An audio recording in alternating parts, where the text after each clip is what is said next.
than your opponent in front of you and enjoy the fact that your tyres are nicely warm up to temperature. If you're going onto the hard tyres, they take a bit to warm up. So by stopping first, you're denying yourself the chance to put in a barnstormer of an outlap. Yeah, you're correct. But obviously, if you are pitted already, the cars coming out the pits on cold parts, you can try and attack them before they get warm. But also pit stop, you got passed by Hulkenberg, so came through.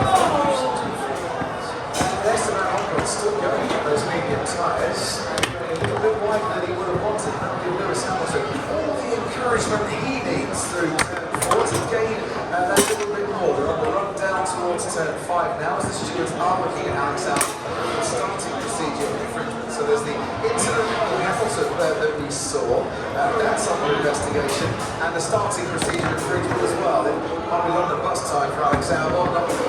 You win a while for a penalty and then both come at once. It's one of those races that's sometimes it just gets worse and worse.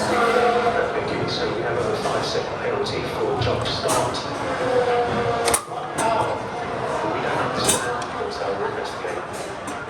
I'm sure they'll have heard this analysis from down on the Skypad as well. They might just explain things for the sake of the data as well. All the time they lose, will pick up that slight infringement. It's not horrific. It's 5 seconds. It could be far worse than that. I mean, I've seen much worse penalties. So 5 seconds is fine. Lewis Hamilton is still struggling to get past Ocon. He is. Ocon's actually running a terrific race there. Currently for Mansell starting 13th. And to force his way past Lewis Hamilton into the chicane at the end of the boulevard. Ocon scored 32-3 by his teammate Ollie Bennett since the summer break. Don't forget, he finished 4th and 16th here for Alpine a couple of years ago. Already 7 top 4 finishes in his career. Really loves this place. He's really struggling on those tyres. Lewis, massive chunk of him through 14, 15, 16.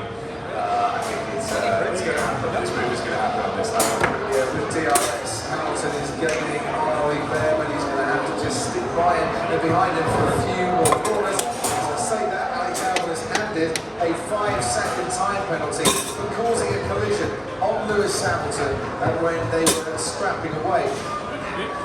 There's a lot talked about consistency, lack of, that's exactly the same penalty that Hamilton got for the collision with Franco Colapinto in Sao Paulo. It's exactly the same penalty that Fernando Alonso got a couple of years previous in Sao Paulo for doing the same thing. Yeah, it's frustrating for the driver, but he knows he's done wrong. He just misjudged there, which is a shame for Alex. Lando Norris been taking a couple of tenths out of Max Verstappen over the last couple of laps, taking it down. So let's get this out in front. Here comes George Russell trying to make some moves through the field on Isaac Hadjar. I think he's going to be pitting at the end of this lap. That's an easy move on fresher tyres for George Russell. So he's gone onto the hards a lot sooner than his rivals in this race, Verstappen and Norris. Have to respond to the increased pace of Lando Norris by setting his best lap of the race on lap 20. Carlos Sainz still running in 3rd. It's a reprimand for Alex Albon for the starting procedure infringement. Might not have been moving under the lights, might have been something else. He's got a reprimand, so just the one penalty there as Isaac Hadjar does come into the pits. And there should be a nice gap in front of Franco Colapinto to feed back out into this race. And while I say that, yeah, Lewis Hamilton's gone past Esteban Ocon.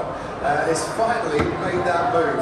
I think Esteban's going to also pit this lap, which will be even more frustrating for Lewis. But looking at the cars that have stopped George Russell, his last lap was a 35.7. He's only matching Max Verstappen's lap times at the moment. Obviously, he had a little bit of traffic, but still. I think it's one of these things. If you nurse these times, just gently encourage them to warm themselves up over 2 or 3 laps, get to the right temperature, you are fine for the rest of the stint. If you push too hard, you're a little bit fragile. Yeah, they are, and they don't like heat spikes. But I'm surprised at how well the medium tyre is doing. 20 laps, 20 laps in, nobody's really struggling with degrading. They're degrading, which is normal. Helped a bit by the track temperature at the start, but it is now dropping under 18 degrees track temperature. Leclerc is right on the tail of Carlos Sainz, alongside of Bernie Cummings. Yeah, exactly, Bob. You can pick up on that. As the track temperature comes down, the fuel's on the right, the track is improving, so the breathing should improve through these, if anything, and Piastri was pulled in. Piastri caught, as they've seen now, the pace of George Russell starting to increase a bit as well. Get rid of those medium tyres, get onto the hard tyres. Sonoda makes a move on Colapinto, doesn't quite stick for him. Through goes Antonelli, and Piastri will feed back out into this race, down in 10th place. Thing is, he is behind Kimi Antonelli, who hasn't come into the pits yet, probably won't for quite a few more laps to come. As Sonoda makes the move on Colapinto, and once again, Colapinto stays ahead. We get Lewis Hamilton now behind Carlos Sainz. That was a little bit oversteered entry for Lewis, but great turning. The car's turning really well. We've got the high speed right hander now of turn 10 into turn 11. He's recharging in front of Carlos Sainz. This is such an important exit for both of these to try and keep this position for Carlos and for Leclerc to overtake. We saw Sonoda trying to make a move on Colapinto. Fernando Alonso has forced his way. A little magpie spotting someone's jewellery into the middle of that pack. Opportunist move there as Carlos Sainz is going to be coming into the pits. Charles Leclerc is trying to make a move into the chicane. Ted, down to you. Yeah, so Lando Norris pits. Actually, Oscar Piastri's out of this.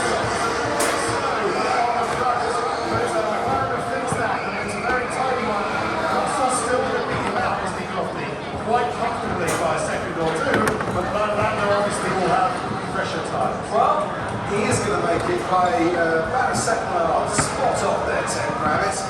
So George Russell, by stopping earlier, has preserved his second place. Sainz makes his pit stop. Well, this is going to be nip and tuck with Oscar Piastri. Piastri, round the first corner he goes. And this could be what they call the late uppercut. You know, the one where you don't get your guy in the pit stop, but your tyres are now a bit warmer than the guy who's just coming out. And you can use them to great effect to make the move pretty instantaneously when you're together on the track. The late uppercut, as explained and demonstrated by Oscar Piastri. Listen to you, Crofty, you know your stuff, don't you? But yeah, that was a great move, great decision by McLaren to pit with us. The thing is, he's had to push super hard on those tyres to get close enough to Carlos to make that move. I'd like to thank Diego Navarro, the sporting director of Ferrari, who's a lovely gentleman, and explained that to me in detail about 3 hours ago. There's a bit of damage to Fernando Alonso's front wing. Didn't matter to him there, though, did it? What a move, around the outside, a lot of trust. Oh, and another great move. He's flying on it. He's loved it. He's loved it if he was in the points.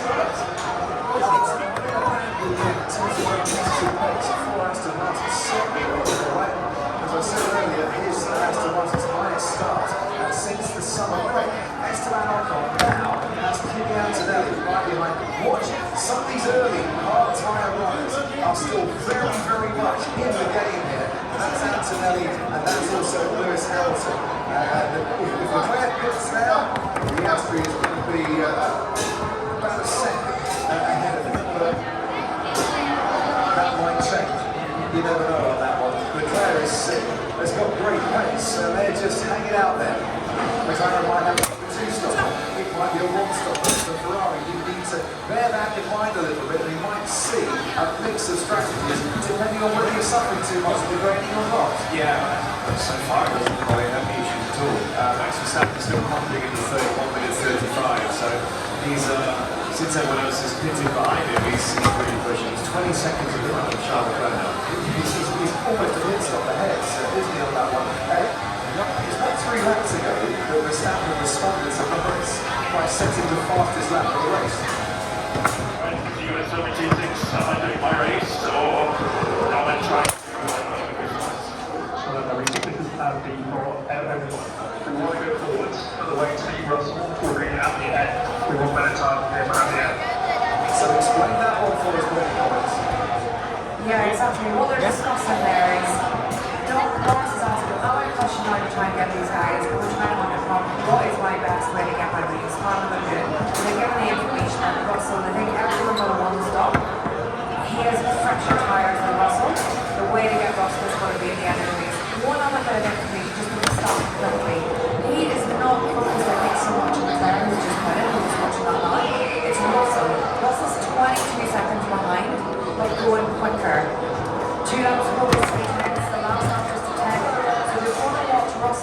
right closing in with the starter's pit window, and the pit window is 21 seconds.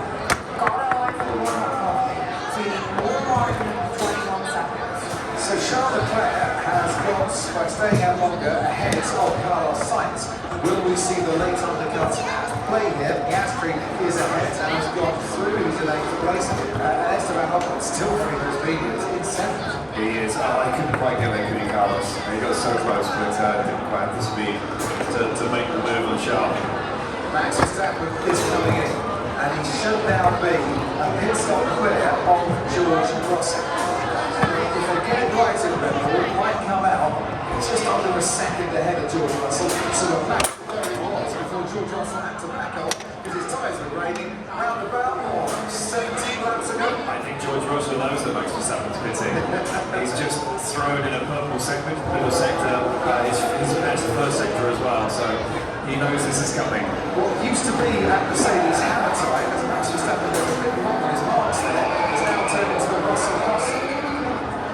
3 seconds, Max Verstappen stationary. That is about 8 tenths longer than Red Bull would have wanted. We're watching Carlos Sainz catch Charles Leclerc. I'm watching Max Verstappen get on to the track proper out of his pit stop and still well ahead of George Russell. But there's not a lot in it. And Russell is on warmer tyres, and Max is going to have to defend against George Russell there and try and nurse his tyres up into a temperature and not destroy them too much in these early stages. 1.3 seconds at the distance between them. We're on lap 26 out of 50. We've just passed half race distance. Yeah, I love watching the two in the front fighting right now, but great to see Carlos trying to take it to his old teammate, but hasn't got quite the pace that I think he's taking to the fire right now. So well timed by Red Bull, and even that slightly longer cost Max Verstappen the lead of this race. Verstappen, don't forget, he started second, went on to win the race, and he's trying to do that for the second time in 3 years. But he's got George Russell, the man who won from pole last year, who is chasing him. And it does not surprise me in the slightest that as we now go into the second half of the race, it's these two scrapping for the lead. It is, they're scrapping for the lead, but Max is in such a lovely position now. He's come out in front of the other guy that's pitted 8 laps before, so he's got super fresh tyres, and he's got a good room for him. Watching Carlos Sainz as well, and behind Charles Leclerc, who has pitted so far. Hulkenberg hasn't pitted, Hamilton hasn't pitted, and Esteban Ocon hasn't pitted. So he moves through. Charles Leclerc would be up into 6th place, still motoring through, I'm sure. They are the 3 that haven't pitted in this race so far. Antonelli with a 5-second penalty coming his way when he pits for moving slightly before the lights went out. Alex Albon has served his penalty for the collision with Lewis Hamilton. He's down in 18th, just so the fastest lap of the race before Oscar Piastri then responded. He is significantly quicker than Esteban Ocon as the car in front of him. But Piastri, in its damage limitation once again for Oscar Piastri, whose title championship since that win in Zandvoort is just unraveled for one reason or another. He can't find the pace that he was showing earlier on in the season. Yeah, and also when you're putting yourself on the third row of the grid, especially here in Vegas, there's so much that can happen in turn 1 at the start, and it did, and he got pushed out. So it's not been an easy run for him. He's also now behind Ocon, which he should be able to get past. He should be able to get past him pretty easily, but it's still going to cost him time. Is it another low grip track that doesn't suit Oscar Piastri? And we're seeing that his driving style just struggles in these sort of conditions. Yeah, he's very smooth, he's very precise, and sometimes that's a benefit, sometimes it does hurt you. I think that Lando likes to throw the car around a bit more like Max Verstappen, and you can see that they're just able to get more out of it. They're able to get the car working. One person who knows all about smooth and precise driving, it's you, Jason Russell, and Zach Brown. And listening on the McLaren pitbull to our conversation, joining us now. So not the best starts in this race, but Lando trying to claw his way back into the top 2. Zach, Oscar struggling a little bit down in 7th. What's your targets from here? Yeah, not the greatest start, unfortunately, but I think Lando's got similar pace to Max and George, but doesn't appear to be quicker, so about the seeing a long run for like our tires, and same thing with Oscar. I think we got a couple cars to take in front of us, so that's a difficult race. I'm not sure we got the race winning pace. Exactly, Jackson. The start was obviously very aggressive by Lando. It was lovely to see, though. Lovely to see that aggression. But it looked like he just went a little bit deep into turn one. Yeah, exactly. It was Max got a good, little bit better jump, and Max Lando went to protect and just hooked him a little bit. But good to see it wasn't going to be easy. I mean, the good thing for Oscar Piastri is he's made the undercut work. He's clear Leclerc at sights. Just watching Kimi Antonelli, Zach, do you think he could go to the end of the race? He's won the soft, he's on the hard. Can he go to the end of the race on this tyre compound? Is he a factor in your calculations? I'd be surprised if he could do that many laps on this tire. But, you know, we're all backing a little bit of data earlier in the week with the weather. But that'd be a surprise if he could do that many more laps on